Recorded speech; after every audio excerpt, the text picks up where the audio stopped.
آج کا عنوان چونکہ سورہ کوثر ہے تو خادم رسول حضرت انس رضی اللہ عنہ روایت کرتے ہیں کہ ایک مرتبہ نبی صلی اللہ علیہ وسلم ہمارے ساتھ مسجد نبوی میں تشریف فرما تھے. اچانک آپ کے اوپر وہ جس میں وحی اترتی تھی، جیسے نبی علیہ السلام پہ اونگ طاری ہو جاتی تھی، وہ اونگ نہیں ہوتی تھی، وہ اللہ کی طرف سے وحی اترتی تھی. تو فرماتے ہیں کہ تھوڑی دیر کے بعد ثم رفع رأسہ متبسما، نبی علیہ السلام نے سر اٹھایا اور مسکراتے ہوئے اٹھایا. تو ہم نے پوچھا اے اللہ کے حبیب صلی اللہ علیہ وسلم آپ کے مسکرانے کا سبب کیا ہے؟ تو نبی السلام نے فرمایا انزلت علی انفا سورہ، میرے اوپر سورہ انفا سورہ اتری ہے، یعنی یہ سورہ کوثر کا ایک نام ہے. اس سورت کو الکوثر اس لیے کہتے ہیں کہ اس میں کوثر کا تذکرہ ہے، اور کوثر کے ہمارے مشائخ نے 18 مطلب بتائے ہیں. یہ بڑی غور طلب بات ہے. سبب نزول یہ ہے کہ جب خدیجہ الکبریٰ رضی اللہ تعالیٰ عنہ کے دو بیٹے حضرت قاسم اور حضرت عبداللہ چھوٹی عمر میں وفات پا گئے تو کفار نے کہنا شروع کر دیا کہ جی کوئی ڈر نہیں، اس بندے کی تو اولاد آگے چل نہیں رہی، تو اس لیے اب اس کا پیغام آگے نہیں چلے گا. اس بچے کو پیچھے بٹھایا، مجھے ڈسٹرب کر رہا ہے. تو ایک کافر تھا عاص بن وائل، اس نے نبی علیہ السلام کے بارے میں کہا مکہ والوں کو کہ کیوں ڈرتے ہو، کیوں گھبراتے ہو، یہ تو ابتر ہے. ابتر کہتے ہیں مقتول نسل، جس کی نسل کٹ جائے. تو بیٹے تو اس کے ہیں نہیں، جب یہ فوت ہو گیا تو اس کا پیغام خود بخود ختم ہو جائے گا. اس کے جواب میں اللہ رب العزت نے اس سورت کو نازل فرمایا. اس سورت کا ترجمہ ہے انا اعطیناک الکوثر، بے شک ہم نے آپ کو کوثر عطا فرمائی. فصلی لربک وانحر، آپ اپنے رب کی رضا کے لیے نماز پڑھیے اور قربانی دیجیے. انہ هو الابتر، یقیناً آپ کا دشمن ہی بے نام و نشان ہوگا، ابتر ہوگا. اب ذرا اس کے نکات کی طرف آئیے. انا سے اللہ تعالیٰ نے اس کلام کو شروع فرمایا. انا کا مطلب ہے ہم نے. آپ نے دنیا میں دیکھا ہوگا جب کسی دوست کی طرف کوئی گفٹ پیک بھیجا جائے نا تو اوپر نام لکھتے ہیں خوبصورت کہ فلاں کی طرف سے یہ ہدیہ محبت ہے. خط ہو تو اس پہ لکھتے ہیں، پھلوں کی ٹوکری ہو تو اس کے اوپر لکھتے ہیں. تو اللہ رب العزت نے چونکہ اس میں انعامات کا تذکرہ کیا تو اس کو اپنی طرف منسوب کر رہے ہیں، میرے محبوب یہ میری طرف سے انعام ہے. انا کا لفظ بتا رہا ہے. آتینا کا مطلب ہم نے عطا کیا. یہاں پر لفظ آتینا بھی ہو سکتا تھا، لیکن ایتا جو ہے وہ عام ہے اور آتا جو ہے وہ خاص ہے. اس کا مطلب ہے کہ جو انعام دیا گیا وہ کوئی عام انعام نہیں ہے، وہ خصوصی انعام ہے.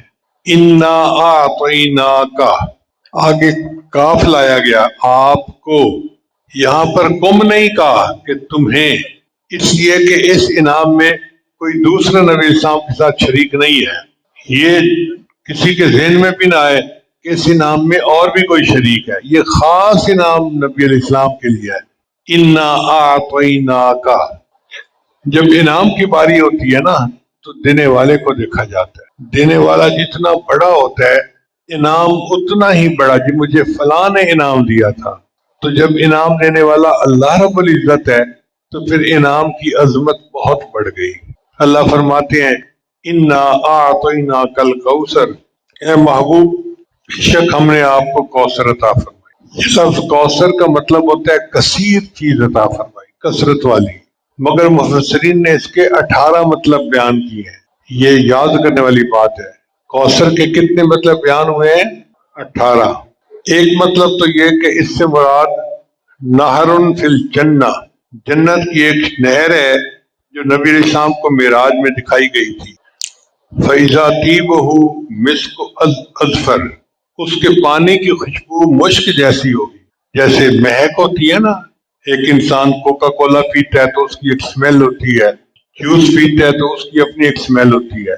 یہ آب کوثر ایسا ہوگا کہ اس میں سے مشک جیسی خوشبو آئے گی. ماء ابیض من اللبن، اور اس کا پانی دودھ سے زیادہ سفید ہوگا. وَأَحْلَى مِنَ الْعَسَلِ، اور شہد سے زیادہ شیریں.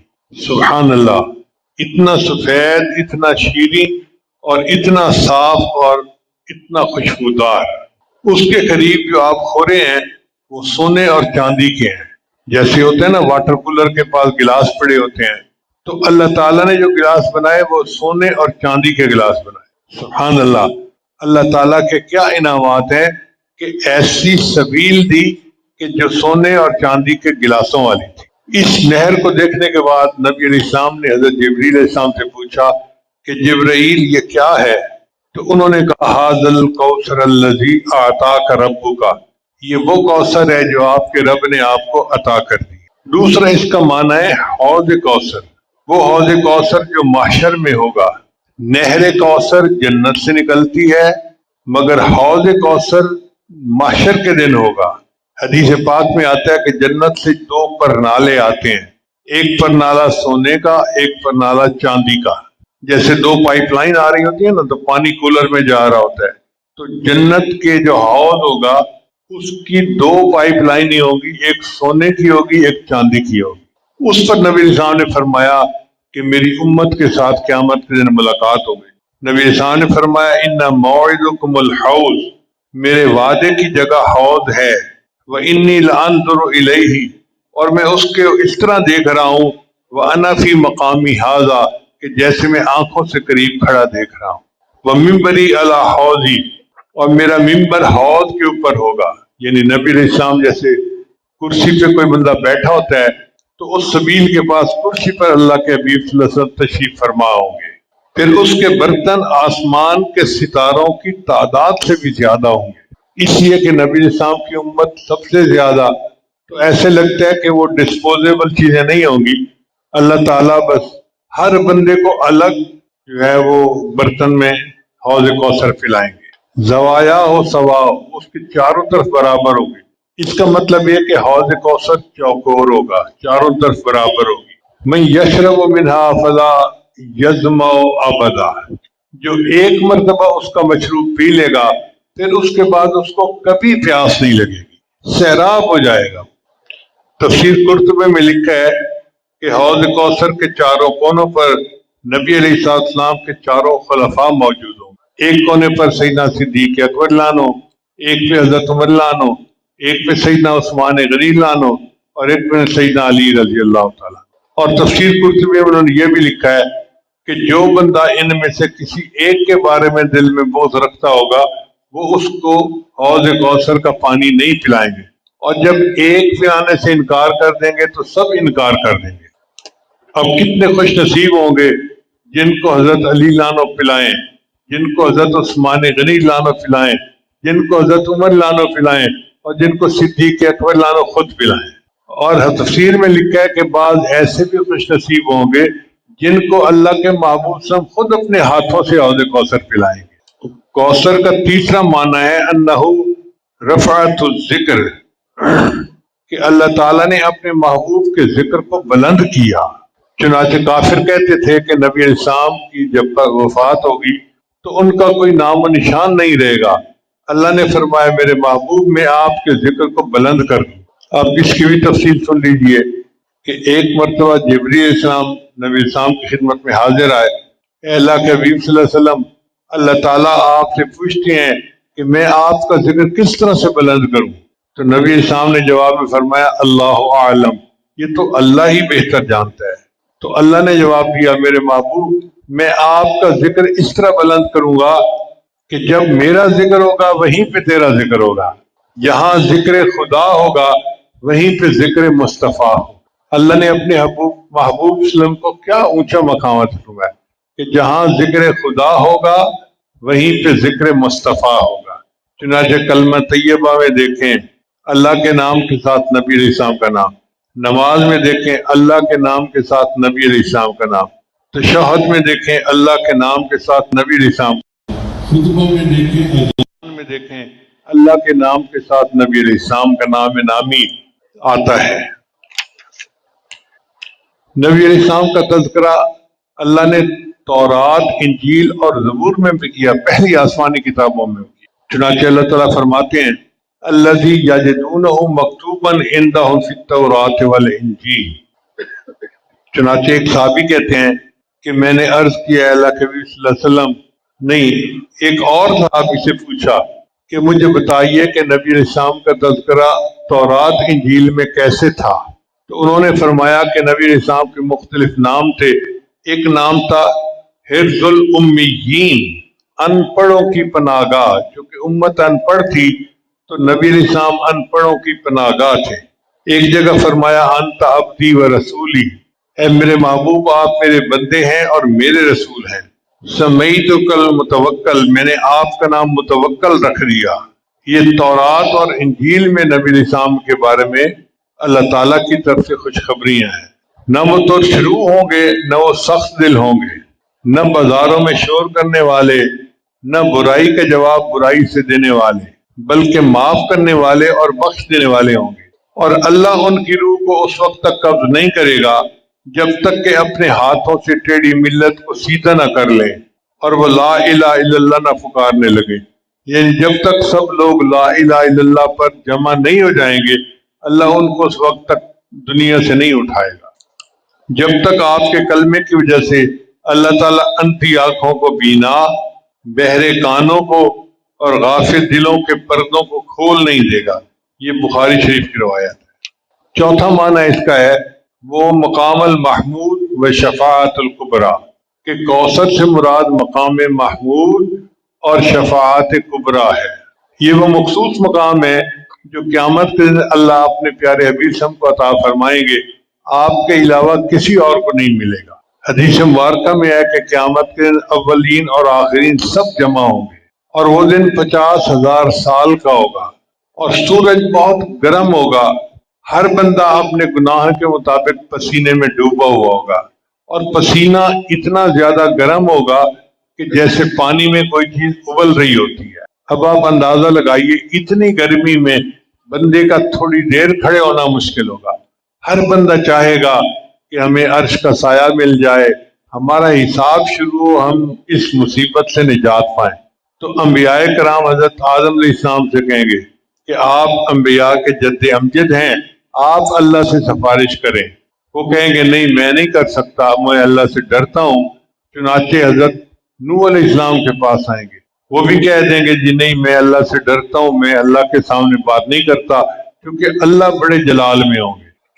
پھر سب حضرت ابراہیم علیہ السلام کے پاس آئیں گے، کرتے کرتے حضرت موسیٰ علیہ السلام، عیسیٰ علیہ السلام سب انکار کر دیں گے. پھر سب انبیاء مشورہ کریں گے کہ ہمیں چاہیے کہ نبی علیہ السلام کے پاس جائیں، وہ اللہ کے محبوب ہیں، وہ ہماری سفارش کریں. تو جب سب انبیاء آ کر سفارش کریں گے تو نبی علیہ السلام فرماتے ہیں کہ میں اس وقت اللہ کے سامنے سجدہ کروں گا اور میں اپنی امت کے بارے میں رونے لگ جاؤں گا. اور جب میں روؤں گا تو اللہ فرمائیں گے اے میرے محبوب ارفع رأسک سل تعطیٰ، تو کیوں روتا ہے، تو مانگ، جو مانگے گا میں تمہیں عطا کر دوں گا. چنانچہ نبی علیہ السلام کی شفاعت پر قیامت کے دن ہم جیسے گناہگاروں کی بخشش ہوگی. شاعر نے کہا نبی آتے رہے آخر میں نبیوں کے امام آئے، نبی آتے رہے آخر میں نبیوں کے امام آئے، وہ دنیا میں خدا کا آخری لے کر پیام آئے. جھکانے آئے بندوں کی جبیں اللہ کے در پر، سکھانے آدمی کو آدمی کا احترام آئے. وہ آئے جب تو عظمت بڑھ گئی دنیا میں انسان کی، وہ آئے جب تو عظمت بڑھ گئی دنیا میں انسان کی، وہ آئے جب تو انسان کو فرشتوں کے سلام آئے. وہ ہیں بے شک بشر لیکن تشہد میں اذانوں میں، وہ ہیں بے شک بشر لیکن تشہد میں اذانوں میں، جہاں دیکھو خدا کے نام کے بعد ان کا نام آئے. بروز حشر امین جب نفس نفسی کا سما ہوگا، امین گیلانی رحمت اللہ علیہ. بروز حشر امین جب نفس نفسی کا سما ہوگا، وہاں وہ کام آئیں گے جہاں کوئی نہ کام آئے. تو اللہ کے حبیب صلی اللہ علیہ وسلم کی شفاعت سے قیامت کے دن ہم جیسے بہت سارے گناہگاروں کی بخشش ہو جائے گی. ایک اس کا معنی ہے اولاد. کوثر کا ایک معنی کیا ہے؟ اولاد. چنانچہ اولاد دو طرح کی ہوتی ہے، ایک نسبی اور ایک روحانی. جو نسبی اولاد ہے وہ سیدہ فاطمہ رضی اللہ تعالی عنہا سے آگے چلی، اور آج 1400 سال گزرنے کے بعد بھی دنیا میں سادات موجود ہیں. جس ملک میں چلے جاؤ، جس شہر میں چلے جاؤ، آپ کو سید گھرانہ مل جاتا ہے۔ تو اللہ نے دیکھو آپ کو کیا بخت دیے کہ آپ صلی اللہ علیہ وسلم کی اولاد 1400 سال تک آگے چل رہی ہے۔ ایک ہوتی ہے روحانی اولاد، تو اگر اس سے روحانی اولاد مل جائے تو یہ بھی جائز، چونکہ نبی صاحب نے فرمایا کہ میں ہر متقی پرہیزگار میری آل میں سے ہیں۔ اور ایک حدیث میں نبی صاحب نے فرمایا انما انا لکم بمنزلۃ الوالد، میں تمہارے لیے باپ کی مانند ہوں۔ تو اگر نبی علیہ السلام نیک آدمیوں کے باپ ہیں تو پوری امت روحانی اولاد ہے، تو گویا اولاد پوری دنیا میں پھیلی ہوئی ہے۔ یہ نعمت اللہ نے اپنے محبوب کو عطا فرمائی۔ پانچواں مطلب اس کا یہ ہے وہ خیر الامم، کہ اللہ نے اپنے محبوب کی امت کو خیر الامم بنا دیا، یہ کوثر ہے۔ یہ معنی بھی ٹھیک ہے۔ اللہ تعالیٰ قرآن میں فرماتے ہیں اس امت کے بارے میں کنتم خیر امت اخرجت للناس، تم بہترین امت ہو، اللہ نے تمہیں انسانوں کی بھلائی کے لیے بھیجا ہے۔ پھر یہ امت وسط ہے، درمیانی امت۔ وَكَذَلِكَ جَعَلْنَاكُمْ أُمَّةً وَسَطًا لِتَكُونُوا شُهَدَاءَ عَلَى النَّاسِ۔ اللہ تعالیٰ نے معراج کی رات میں نبی صاحب کو فرمایا وَجَعَلْتُ مِنْ أُمَّتِكَ قُلُوبُهُمْ أَنَاجِيلُهُمْ، اور میں نے امت کے آپ کی امت کیوں کے سینوں کو انجیل کی مانند بنا دیا۔ انجیل اللہ کی کتاب ہے، تو آج بھی جو بندہ قرآن پاک کا حافظ ہوتا ہے اس کی مثال انجیل کی مانند ہے، قرآن کی مانند ہے۔ علامہ اقبال فرماتے ہیں ہر لحظہ مومن کی نئی آن نئی شان، کردار میں گفتار میں اللہ کی برہان، یہ بات کسی کو نہیں معلوم کہ مومن قاری نظر آتا ہے حقیقت میں ہے قرآن۔ تو قرآن کا حافظ حقیقت میں قرآن مجید ہی کے حکم میں ہوتا ہے۔ ایک اس کا معنی مفسرین نے لیا ہے ساتواں خلق عظیم، کہ کوثر سے مراد نبی السلام کے اخلاق عظیمہ ہیں۔ نبی السلام نے ارشاد فرمایا بعثت لأتمم مکارم الاخلاق، میں مکارم اخلاق کی تعلیم دینے کے لیے دنیا میں آیا ہوں۔ نبی السلام نے فرمایا ادبنی ربی فاحسن تادیبی، میرے رب نے مجھے ادب سکھایا اور بہترین ادب سکھایا۔ اب سوچئے کہ جس کا مربی خود اللہ ہو اس کی تربیت کتنی اعلیٰ ہوگی۔ چنانچہ تمام انبیاء کی صفات کو اللہ نے اپنے محبوب صلی اللہ علیہ وسلم کے اندر جمع کر دیا۔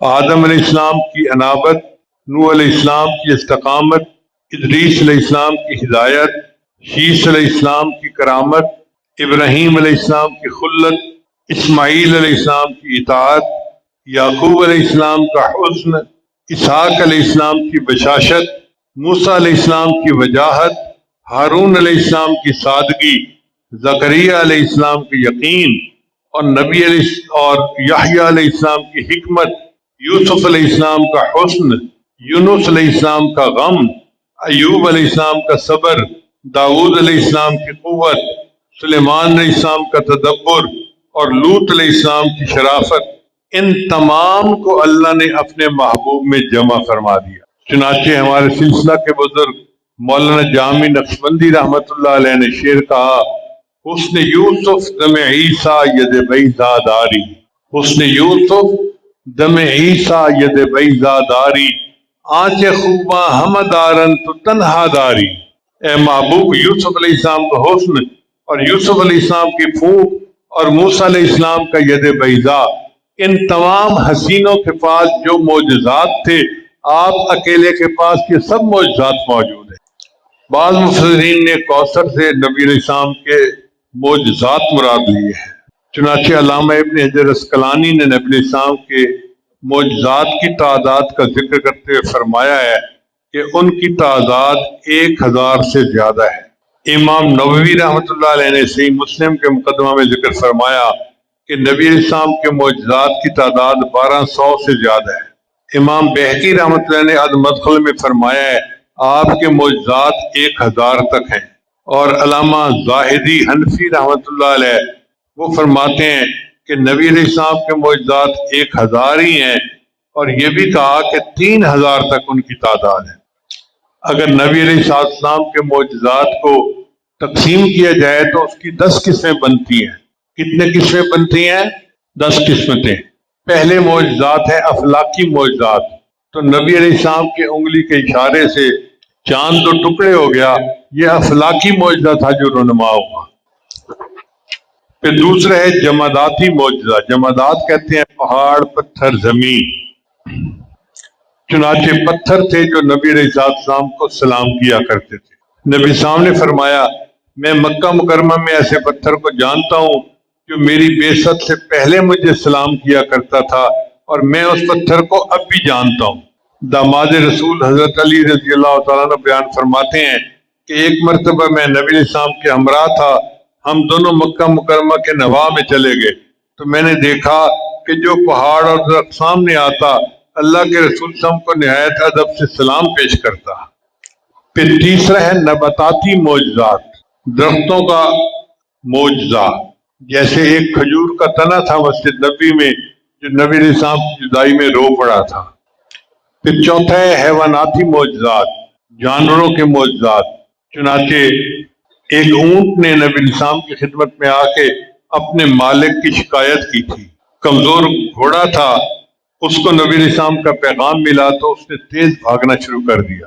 ایک مرتبہ ایک بدو گو لے کے جا رہا تھا۔ گو ہمارے علاقے میں ایک جاندار ہے جس کو بہت مضبوطی کے ساتھ دیوار کو پکڑ لیتی ہے تو وہ چھوڑتی نہیں ہے، تو پہلے وقتوں کے دور چور ڈاکو اس کو استعمال کرتے تھے، اس کو دیوار کے ساتھ چپکا دیتے تھے اور پھر اس رسے کے ساتھ ان کی دیوار پھیلانگ جایا کرتے تھے۔ وہ گو کھانا ہے تو حرام، لیکن عرب کے لوگ اس وقت گو کھایا کرتے تھے۔ تو وہ دیہاتی ایک مری ہوئی گو لے کے جا رہا تھا، راستے میں نبی علیہ السلام سے ملاقات ہو گئی تو نبی علیہ السلام نے اس سے فرمایا کہ تم کون ہو؟ اس نے اپنا نام بتایا۔ پھر نبی علیہ السلام نے اس کو دین کی دعوت دی کہ میں اللہ کا رسول ہوں اور تم میرے پہ ایمان لے آؤ۔ اس نے سوچا کہ میں کوئی ایسی بات کروں جو ناممکن ہے۔ اس نے کہا جی میں تو آپ کو تب رسول مانوں گا جب میری گو گواہی دے گی۔ اب مری گو بول بھی نہیں سکتی، اس کا خیال تھا یہ بالکل ناممکن ہے، یہ ہو ہی نہیں سکتا۔ چنانچہ جب اس نے یہ کہا تو نبی السلام نے گو کو مخاطب ہو کے کہا کہ اٹھ میری بات سن۔ تو مری ہوئی گو نے آنکھیں کھول دی تو نبی علیہ السلام نے اس گو سے پوچھا بتا میں کون ہوں؟ اس نے کہا آپ اللہ کے رسول ہیں اور آپ وہ ذات ہیں جن کی شفاعت سے قیامت کے دن لوگوں کی بخشش ہوگی۔ اللہ کے حبیب صلی اللہ علیہ وسلم کی گواہی جانوروں میں دی، درختوں میں دی، پتھروں میں دی۔ پھر شفا کے معجزات کہ نبی علیہ السلام کی دعا سے لوگوں کو شفا نصیب ہو گئی۔ حضرت علی عنہ کی آنکھیں ایک مرتبہ بڑی خراب تھیں، نبی علیہ السلام نے لعاب مبارک لگایا، اللہ نے ان کی آنکھوں کو ٹھیک کر دیا۔ حضرت ابوبکر صدیق عنہ کے پاؤں پہ سانپ نے کاٹا تھا، نبی علیہ السلام نے لعاب مبارک لگایا اور اللہ نے ان کو شفا عطا فرما دی۔ پھر چھٹے معجزات ہیں دعائیہ معجزات، آپ صلی اللہ علیہ وسلم کی دعا کی بدولت جو رونما ہوئے، ان کی تعداد تو بہت زیادہ ہے۔ پھر ساتویں معجزات ہیں نبع الماء کہ نبی علیہ السلام کی مبارک انگلیوں سے پانی جاری ہو گیا۔ ایک مرتبہ پورا لشکر تھا اور انہوں نے وضو کرنا تھا اور پانی پینا تھا، اور ایک چھوٹے سے برتن میں پانی تھا، تو نبی علیہ السلام نے اس میں اپنے مبارک ہاتھ کو ڈال دیا۔ صحابی کہتے ہیں کہ ہم حیران تھے کہ محبوب کی انگلیوں سے پانی نکل رہا تھا جیسے چشمے سے نکلتا ہے، اتنا پانی نکلا کہ پورے لشکر نے اس کو پیا۔ اس لیے کہتے ہیں کہ کائنات میں سب سے زیادہ افضل وہ پانی ہے جو محبوب صلی اللہ علیہ وسلم کی مبارک انگلیوں سے نکلا تھا۔ دوسرے درجے پھر زمزم کا نام، حوض کوثر کا نام آتا ہے، پھر تیسرے درجے پہ زمزم کا نام آتا ہے۔ پھر اخبار غیب کے معجزات یعنی پرانے زمانے کے واقعات بھی بیان کیے نبی علیہ السلام نے۔ اور 10ویں ہیں پیش گوئی کے معجزات، آنے والے واقعات اور حادثات کی اطلاع بھی نبی علیہ السلام نے دی۔ آپ نے آج ظہر کے بعد بیان بھی سنا علامات قیامت کے بارے میں، تو میرے محبوب صلی اللہ علیہ وسلم کی صداقت کی ایک دلیل یہ بھی ہے کہ جو آپ نے فرمایا جیسے فرمایا 1400 سال کے بعد وہ بات منوان اسی مطلب پوری ہو رہی ہے۔ 10واں معنی کوثر کا ہے العلم الواسع، نبی علیہ السلام کا وسیع علم۔ نبی علیہ السلام کو اللہ نے خیر کثیر عطا فرمائی، اور علم کے بارے میں اللہ فرماتے ہیں وَمَن يُؤْتَ الْحِكْمَةَ فَقَدْ أُوتِيَ خَيْرًا كَثِيرًا۔ ایک جگہ اپنے حبیب صلی اللہ علیہ وسلم کے بارے میں فرماتے ہیں وَعَلَّمَكَ مَا لَمْ تَكُنْ تَعْلَمْ وَكَانَ فَضْلُ اللَّهِ عَلَيْكَ عَظِيمًا۔ چنانچہ نبی علیہ السلام نے فرمایا اوتیت علم الاول والآخرین۔ اس کا 11واں معنی ہے انہ الاسلام، کہ کوثر مراد دین اسلام ہے۔ حقیقت یہ ہے کہ اسلام بہت بڑی نعمت ہے اللہ کی، جو اللہ نے اپنے محبوب کو عطا فرمایا۔ ارشاد فرمایا الیوم اکملت لکم دینکم واتممت علیکم نعمتی ورضیت لکم الاسلام دینا۔ ایک اور جگہ اللہ فرماتے ہیں ان الدین عند اللہ الاسلام۔ ایک جگہ اللہ فرماتے ہیں الیوم یائس الذین من دینکم، اے محبوب آج یہ کافر آپ کے دین سے مایوس ہو گئے۔ آج کے دن ان کو پتہ چل گیا کہ مسلمان لوہے کے چنے ہیں، ان کو چبانا آسان کام نہیں ہے، یہ مایوس ہو گئے ہیں۔ اور پھر اللہ فرماتے ہیں کہ اللہ نے اپنے محبوب کے دین کو دنیا میں پھیلانا تھا وَلَوْ كَرِهَ الْمُشْرِكُونَ، چاہے مشرکوں کو یہ بات اچھی نہ لگے، وَلَوْ كَرِهَ الْكَافِرُونَ، چاہے کافروں کو یہ بات اچھی نہ لگے۔ ایک معنی یہ ہے انہ القرآن، کہ کوثر سے مراد نبی علیہ السلام کو جو قرآن عطا فرما دیا وہ ہے۔ قرآن مجید اپنے فضائل و کمالات کے لحاظ سے بے مثل اور بے نظیر ہے، اپنے فوائد و ثمرات، فیوز و برکات اور اسرار و علوم کے اعتبار سے لاسانی ہے۔ چنانچہ نبی علیہ السلام نے قرآن کے بارے میں تاریخی باتیں کہی، فرمایا فیہ نبأ ما قبلکم و خبر ما بعدکم، اس میں تم سے پہلے والوں کی بھی خبریں ہیں اور آنے والے بندوں یعنی امتوں کی بھی خبریں ہیں۔ وحکم ما بینکم، اور تمہارے درمیان کے احکام بھی اس قرآن میں موجود ہیں۔ وہو الفصل لیس بالحزل، اور یہ قول فیصل ہے، کوئی مذاق کی بات نہیں ہے۔ من ترکہ من جبار قسمہ اللہ، جو اس کو اپنی سرکشی کی وجہ سے قرآن کو چھوڑے گا اللہ اس کو توڑ کے رکھ دے گا۔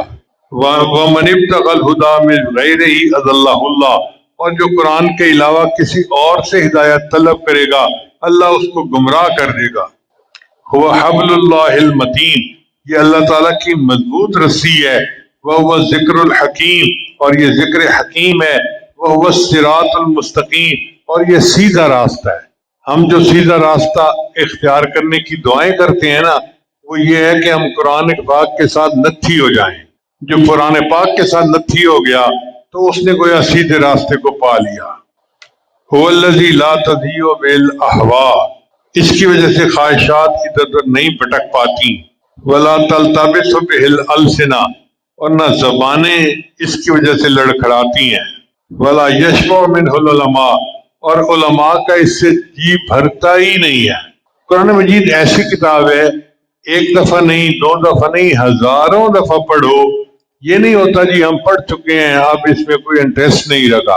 ہر دفعہ ایک نیا لطف ہوتا ہے، ایک نیا مزہ ہوتا ہے۔ اس کا مزہ اس طرح سمجھیے کہ جیسے سخت روزہ لگا ہوا ہو، بندہ افطار کرے اور اس وقت اس کو آئس کریم کھانے کے لیے کوئی دے تو ہر لقمہ کھانے کا الگ مزہ ہوتا ہے۔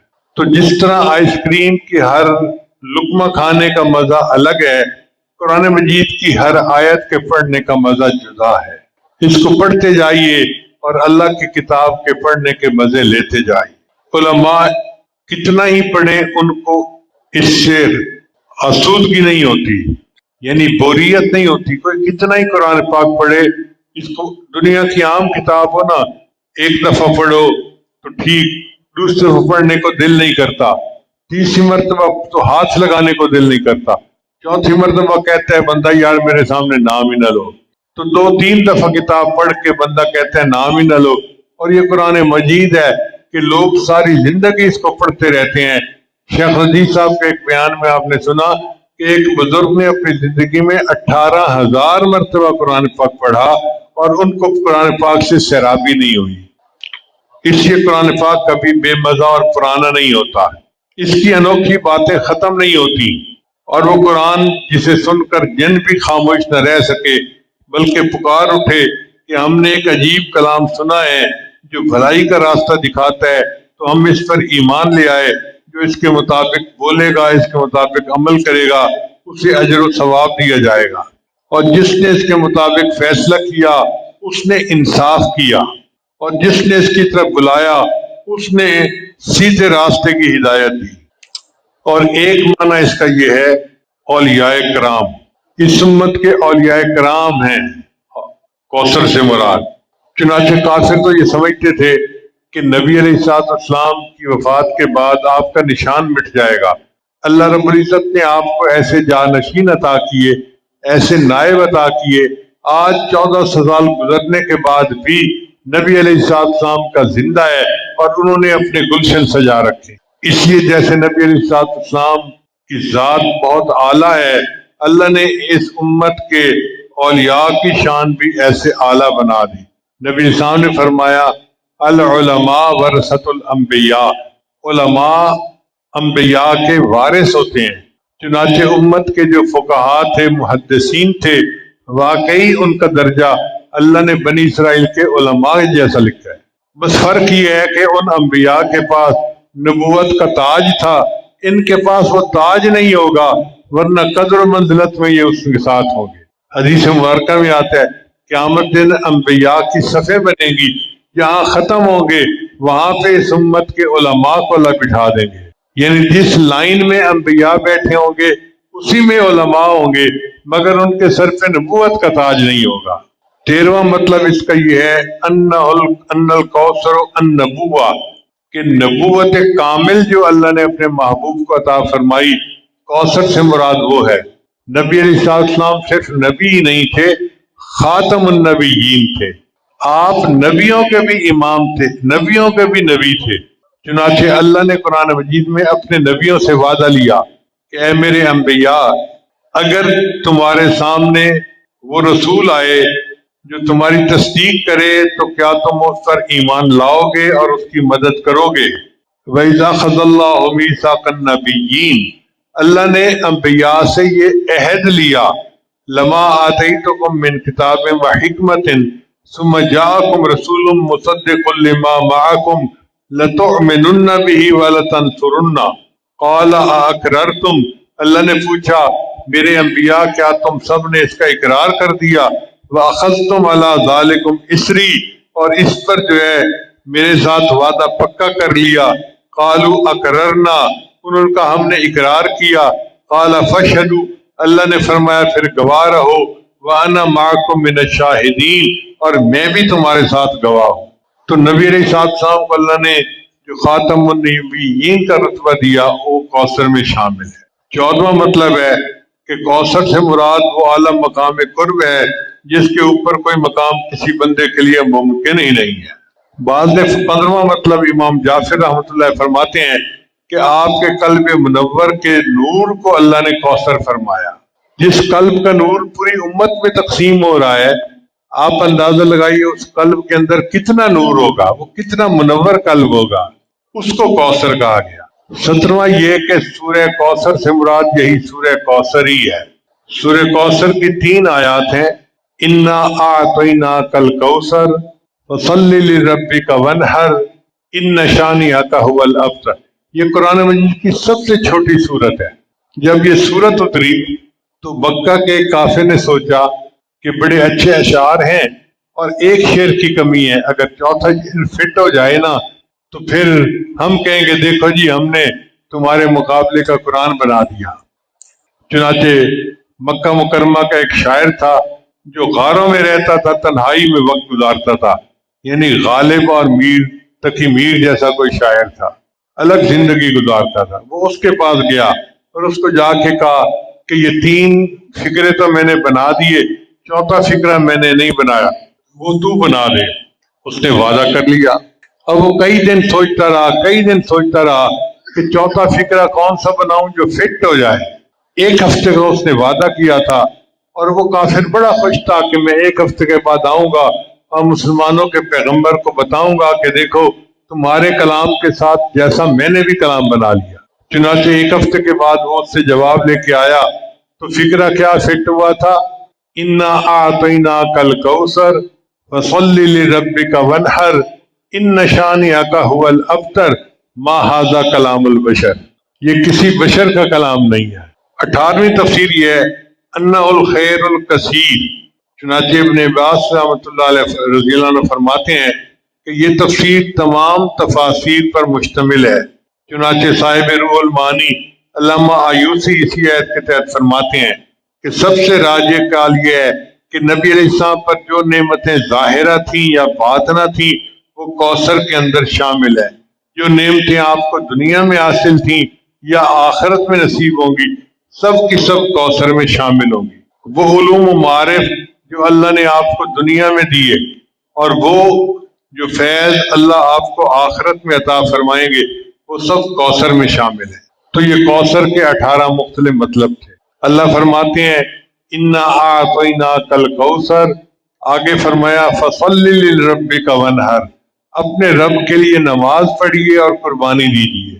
تو سوال پیدا ہوتا ہے کہ بھئی شکر ادا کرنے کا تو حکم نہیں دیا، نماز پڑھنے کا حکم دیا ہے۔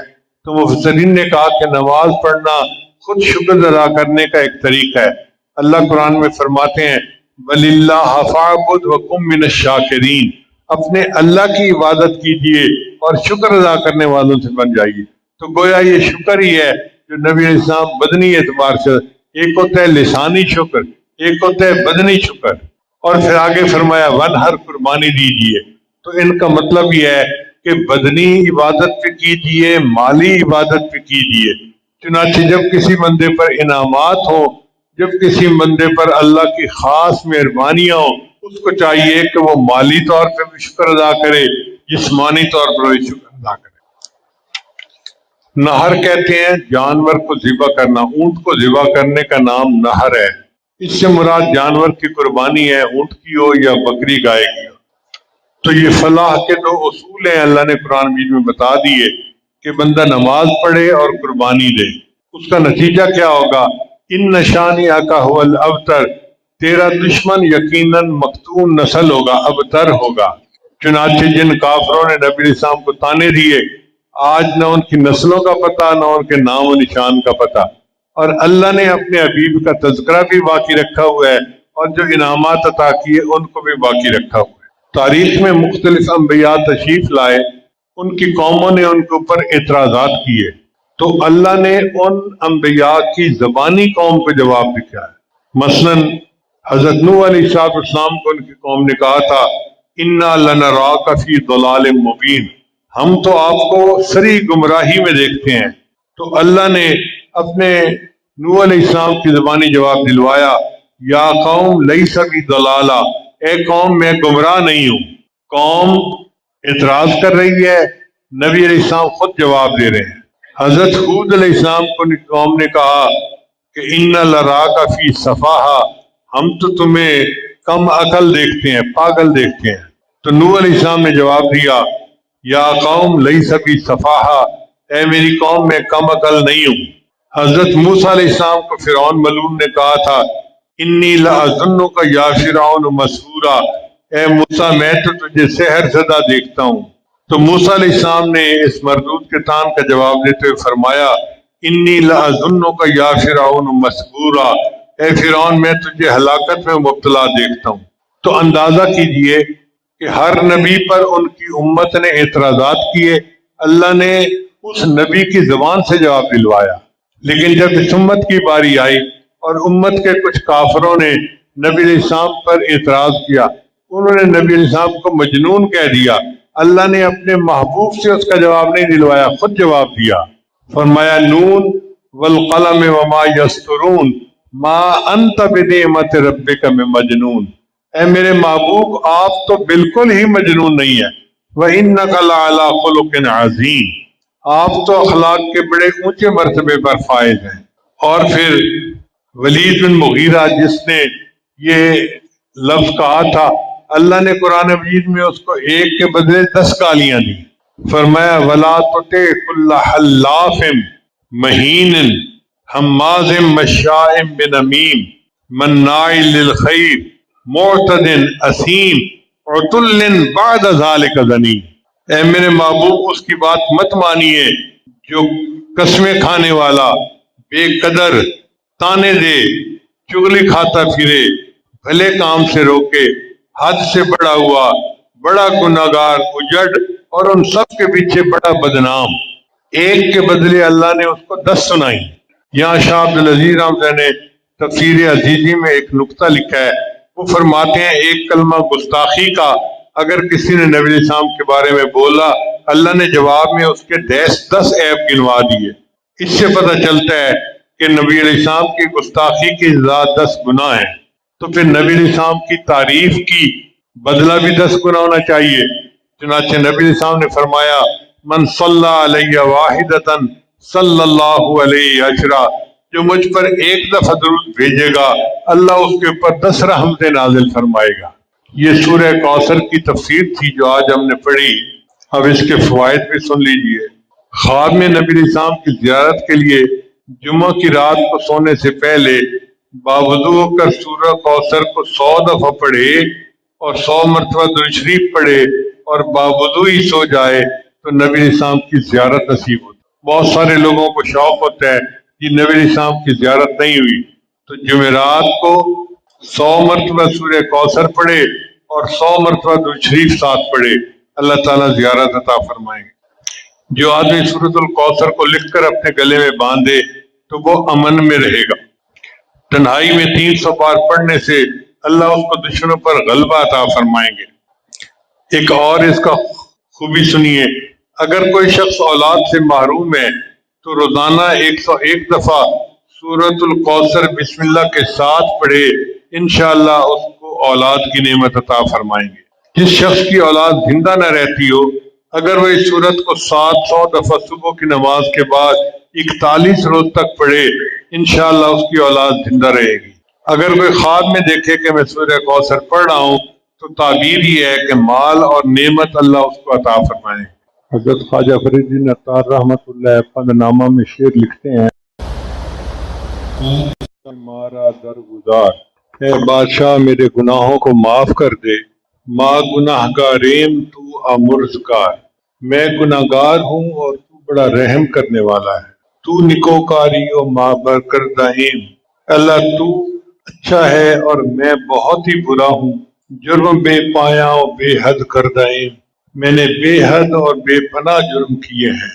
سال ہا در فسق و عصیاں گشتہیم، سال ہا سال اے اللہ میں گناہوں کے اندر ڈوبا رہا ہوں، دائمن در بند عصیاں بودائیم، ہم کرین نفس و شیطاں بودائیم، روز و شب اندر معاصی بودائیم، میں نے نفس اور شیطان کی قربت اختیار کی اور دن رات میں گناہوں کے اندر پڑا رہا، غافل از یؤخذ نواسی بودائیم، اور میں غافل ہو گیا کہ اللہ تعالیٰ پیشانیوں سے پکڑ کر بندے کو جہنم میں ڈالنے والا بھی۔ بے گناہ نہ گزشتہ برما ساعت، میرے اوپر کوئی ساعت بھی گناہوں کے بغیر نہیں گزری، بحضور دل نہ کردہ طاعت، اور میرے دل نے کوئی طاعت حضوری کے ساتھ نہیں کی۔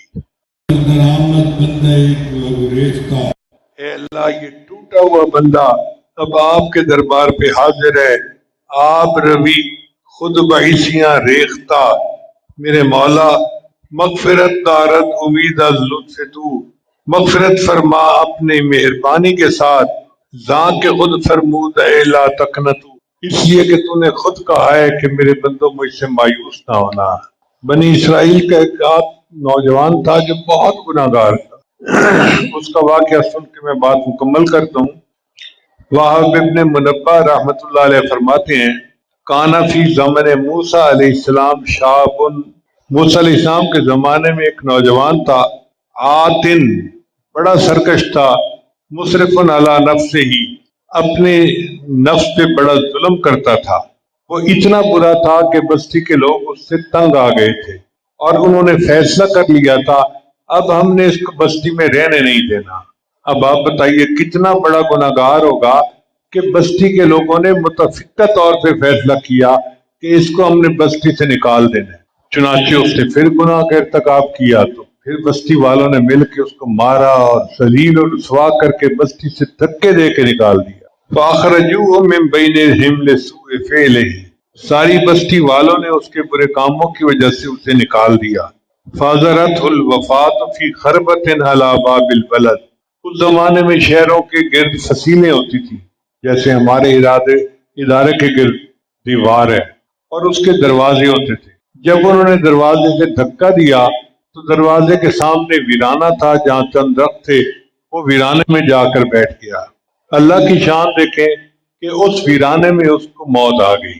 فَأَوْحَى اللَّهُ تَعَالَى إِلَى مُوسَىٰ، اللہ تعالیٰ نے موسیٰ علیہ السلام کی طرف وحی نازل فرمائی، إِنَّ وَلِيًّا مِّنْ أَوْلِيَائِي حَضَرَهُ الْمَوْتُ، اے موسیٰ علیہ السلام میرے اولیاء میں سے ایک ولی کو موت آ گئی ہے۔ فَاحْضُرْهُ وَغَسِّلْهُ وَصَلِّ عَلَيْهِ، آپ اس کے پاس جائیے، اس کو غسل دیجیے اور اس کی جنازے کی نماز پڑھیے۔ وَقُلْ لِمَنْ كَثُرَ عِصْيَانُهُ يَحْضُرْ جَنَازَتَهُ، دیجیے کہ جس بندے کے گناہ بہت ہوں وہ آ کے اس کے جنازے کی نماز پڑھے، میں اس کو بھی معاف کر دوں گا۔ وَاحْمِلُ إِلَيَّ، اور اسے قبر میں دفنا دیجیے، لِأَعْمَلَ مَثْوَاهُ، تاکہ میں اس کے ساتھ اچھا معاملہ کروں۔ فَنَادَى مُوسَىٰ علیہ السلام فی بنی اسرائیل، موسیٰ علیہ السلام نے بنی اسرائیل میں اعلان کروا دیا، لوگوں اللہ کے اولیاء میں سے ایک ولی کی موت آئی ہے، جو جنازہ پڑھے گا وہ بخشا جائے گا۔ فَكَثُرَ النَّاسُ، تو لوگوں کی ساری تعداد، بہت کثیر تعداد جنازہ پڑھنے پہنچ گئی۔ فَلَمَّا حَضَرُوهُ عَرِفُوهُ، جب وہ لوگ وہاں پہنچے تو انہوں نے اس کو پہچان لیا۔ فَقَالُوا، کہنے لگے، یا نبی اللہ، اے اللہ کے نبی، ھذا هو الفاسق الذی اخرجناہ، یہ تو وہی فاسق و فاجر ہے جس کو ہم نے بستی سے نکال دیا۔ فتعجب موسیٰ من ذلک، حضرت موسیٰ علیہ السلام کو بھی اس بات سے بڑی حیرانی ہوئی، ہاں یار بات تو ٹھیک ہے، بندہ تو یہ وہی ہے۔ فأوحى اللہ الیہ، پھر اللہ نے ان کی طرف وحی نازل فرمائی، صدقوا وہم شہدائی، یہ ٹھیک کہہ رہے ہیں سارے لوگ مگر یہ میرے گواہ ہیں۔ الا انہ لما حضرت الوفاة فی هذه الخربۃ، مگر مسئلہ یہ ہے کہ جب اس بندے کو ویرانی میں موت آئی، نظر یمنۃ و یسرۃ، اس نے اپنی دائیں طرف بھی دیکھا بائیں طرف بھی دیکھا، ولا قریبا، اس کو کوئی اپنا قریبی رشتہ دار نظر نہیں آیا، ورآ نفسہ غریبۃ وحیدۃ ذلیلۃ، اس نے اپنے نفس کو غریب پایا، اکیلا پایا اور ذلیل پایا۔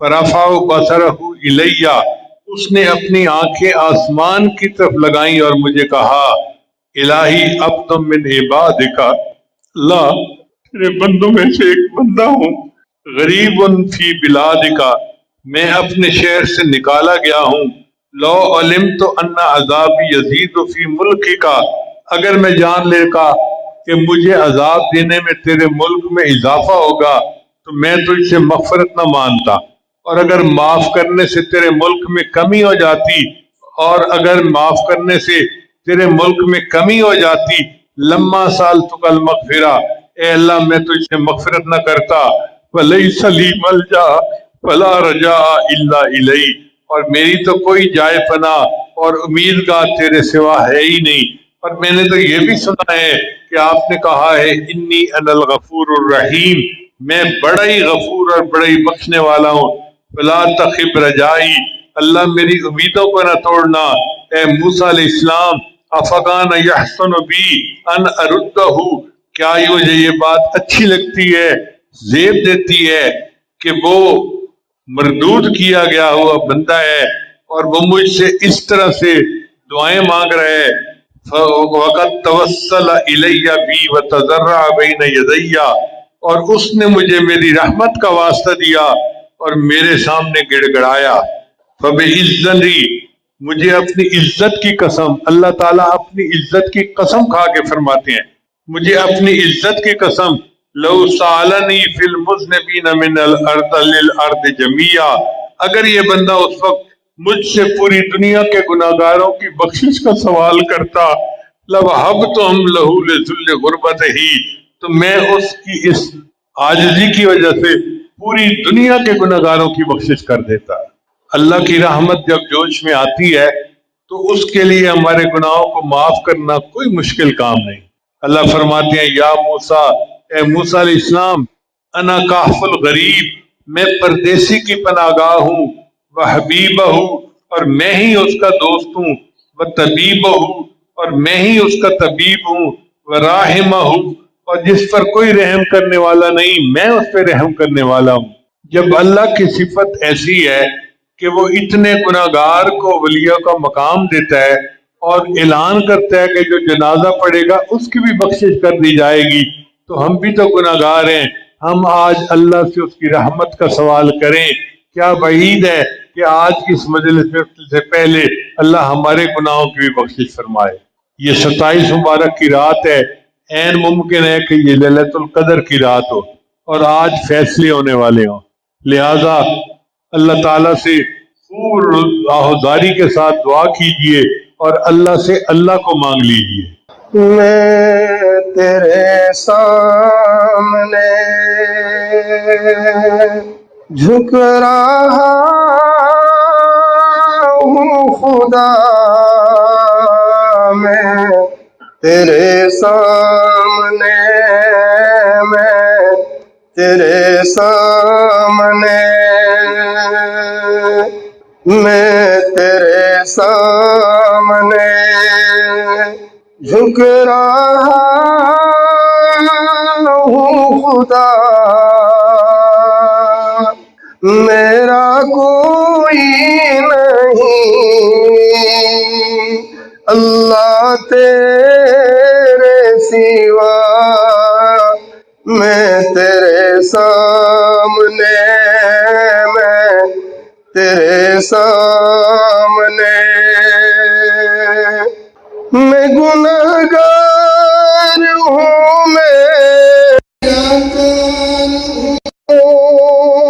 میں خطا کار ہوں، میں سزاوار ہوں، میں گنہگار ہوں، میں سیاہ کار ہوں، میں خطا کار ہوں، میں سزاوار ہوں، میں خطا کار ہوں،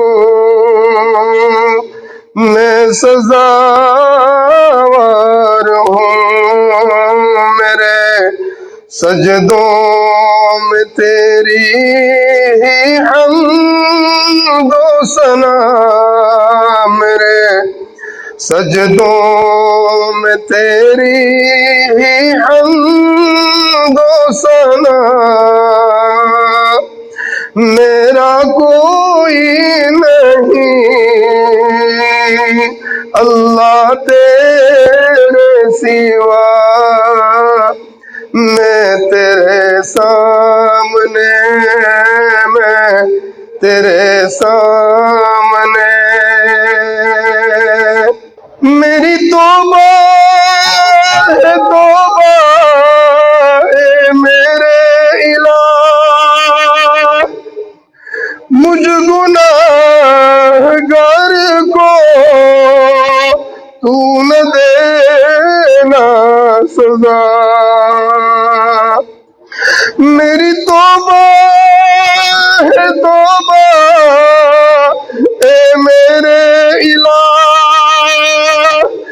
مجھ گناہگار کو تو نہ دینا سزا، مجھ گناہگار سے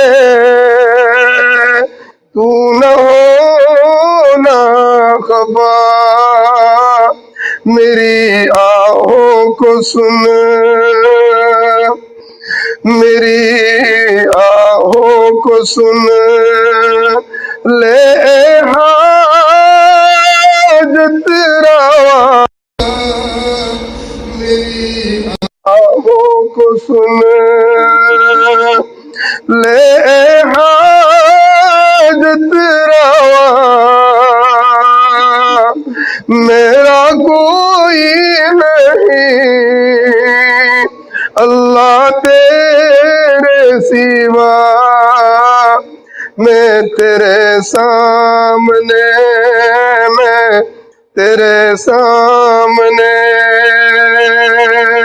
میں تو غفار ہوں، تو نے خود ہی کہا، نہیں کوئی نہیں اس گنہگار کا